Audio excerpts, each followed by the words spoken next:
Okay, so now we're going to look at 9.5, which is just posting what we just did in the cash payments journal. So post the transactions from the cash payments journal to the accounts payable ledger, and then we'll total it. So we're going to post the things individually, then we'll total it, and then we'll post the totals, and we'll prepare a schedule of accounts payable, and I'll talk about that when we get to that point. Okay? So we need our cash payments journal, we need our accounts payments ledger, and we need our general ledger, okay, for the posting part of this. So basically what we're going to do is we are going to post these columns individually.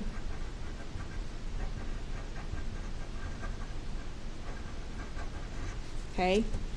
And then we're going to post these columns as totals. Now notice that this column is included in both individually and posting totals. Okay? So we're going to go through anything general, debit or credit we're going to post, and then we're going to look at this and we're going to post these individually to their accounts payable accounts in the accounts payable ledger, that sub ledger, that subsidiary ledger. Okay? And then we'll post the totals of these once we get them calculated to the actual general ledger accounts as well. Okay? So again, we want to work top to bottom, going through these cash payments journals, and we may have to flip from ledger to ledger depending on what account we are looking at. So the first one is utilities expense.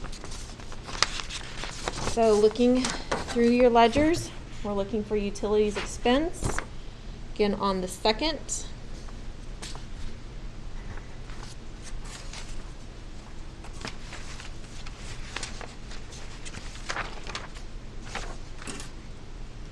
This is coming from the cash payments journal, page 10.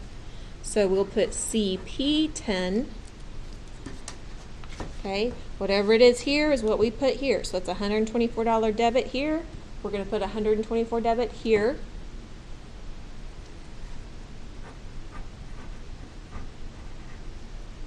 Okay, and then do the math. 107259. Okay, debit, debit, add them up. There's your new balance. 6170 is your account to put over in the post reference column. Okay. Then the next one is Gray Manufacturing. Okay.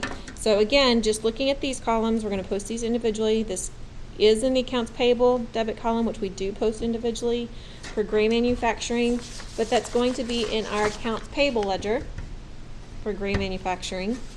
Okay, on the third. Oops, wrong one. On the third, coming from cash payments 10.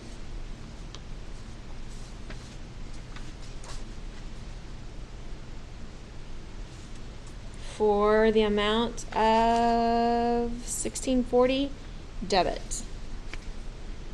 $1640 debit. If it's a debit here, it's a debit here. Okay?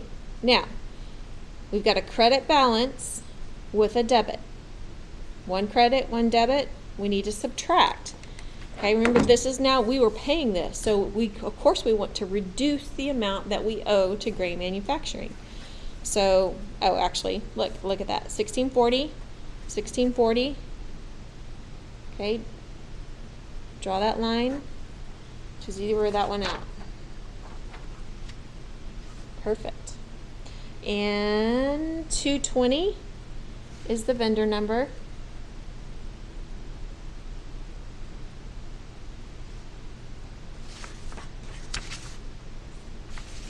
Oh, here we go. So 220 is what's going to go right here. Okay. Then the next one, purchases. So again, this is where we did that purchase on account, and I said we don't really care who it's to. We just have to keep it recorded as a purchase. Okay. So this purchase on the 9th, coming from CP10. for a debit of $15.75.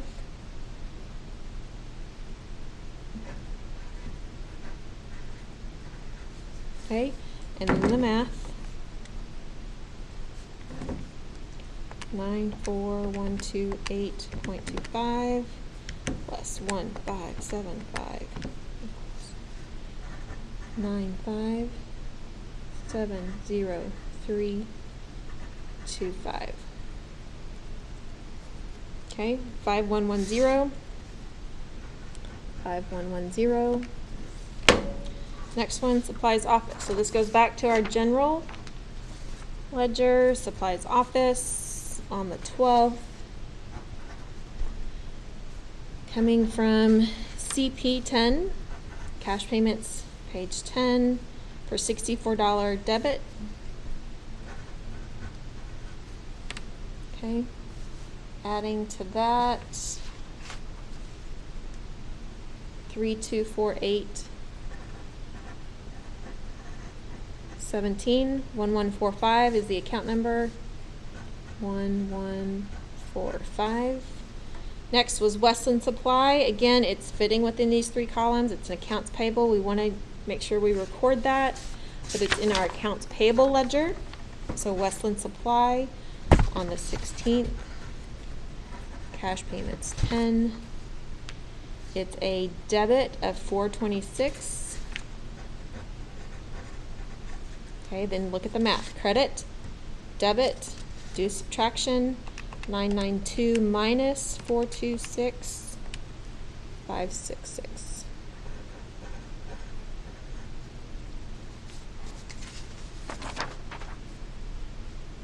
$240 for the vendor number, the account, the post reference number, and then our petty cash transaction. So all of these, supplies store, supplies office. Get these in here. These are all for the 31st. Coming from cash payments 10, 48.15. Okay, we'll do the math. 3296, 32. Okay, 1145. 1145. Supply store, still on the 31st. Still CP10 for 5718.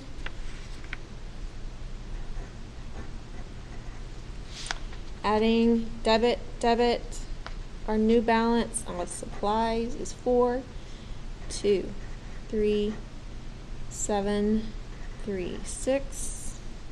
1150. Miscellaneous. I'm going to find that account right here. Still on the 31st. Still CP10. And 4764.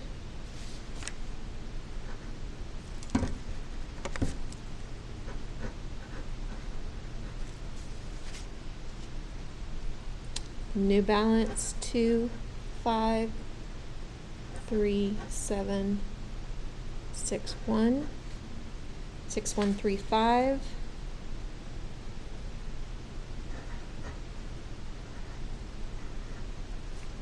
And cash short right here, 31st. CP10 debits of 105. And the new balance is 21 even. Okay, 6110. 6110.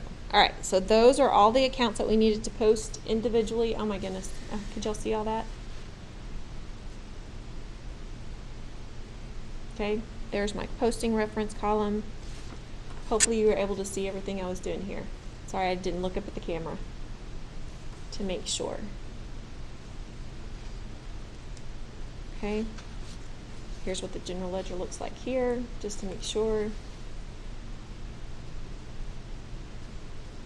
Okay, and here's what the AP ledger looks like, just to be sure.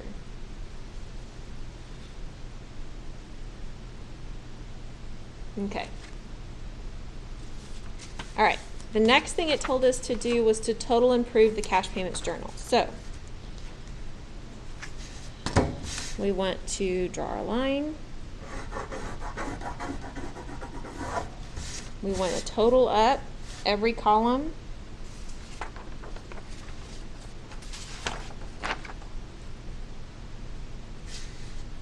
All right, so adding all of these up here, we're going to get 1917, 02. Okay, there's nothing in this column. Accounts payable 2066. And purchase just the 3280 on the discounts, and the cash credit 3950, 22. All right, I'm pulling these numbers off my other sheet. So let's hope that all the debits equal all the credits, right?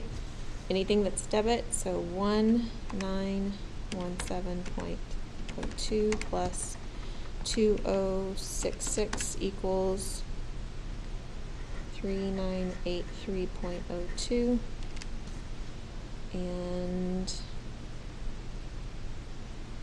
3950.22 plus 3280, 398302. All right, they check off.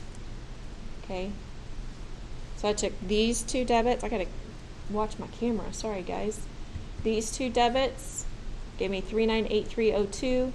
These two credits gave me 398302. So I was able to check that my debits equal my credits, and then I can give it the double rule.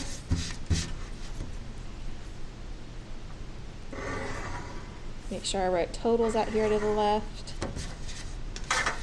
because this is all happening on the 31st. Okay. All right. So now we've got totals, and we can post those totals. Okay. So again, all three of these these are general ledgers. So find your general ledger, and we need accounts payable. Okay. So right here, remember this one was the total from the purchases journal. Now on the 31st, we're also going to have from the cash payments journal an accounts payable debit of 2066. Okay, a debit 2066.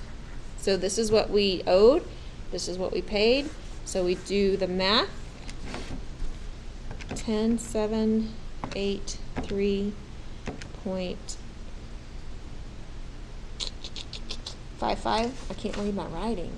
Darn.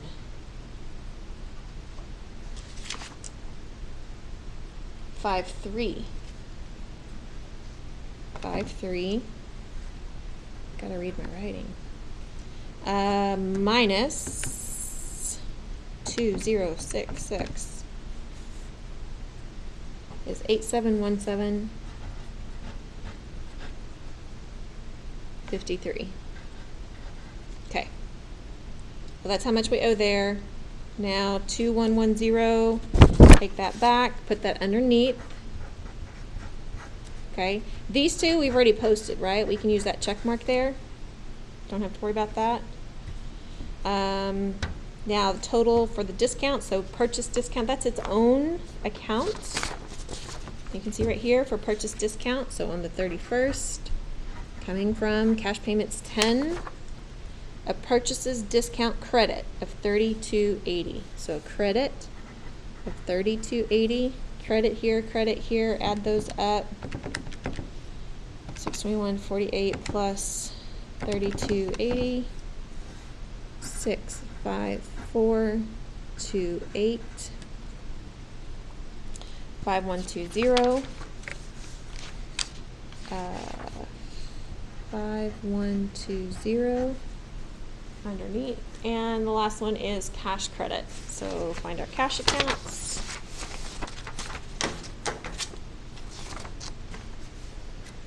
again on the 31st, coming from CP10.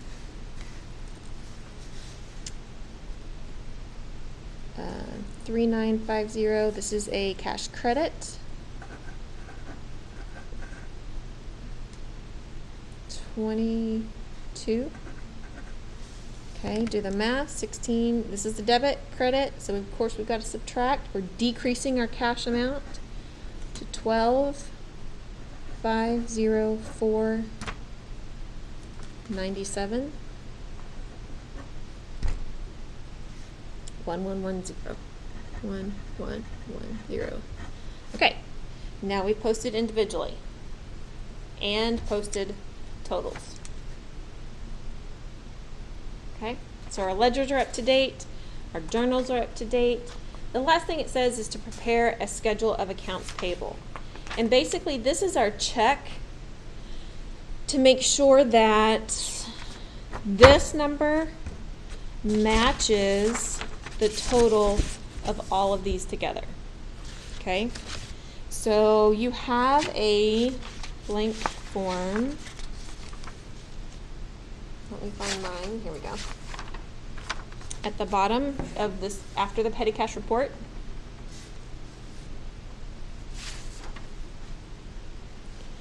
okay.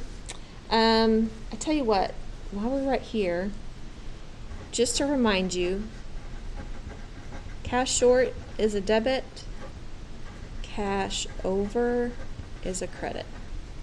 Okay, why don't you go ahead and write that there. And then what we're going to do is bring all the information from the AP ledger. So we're going to bring the balances from the AP ledger. Okay, here's our title, our who, what, when. We are Golden Fabrics.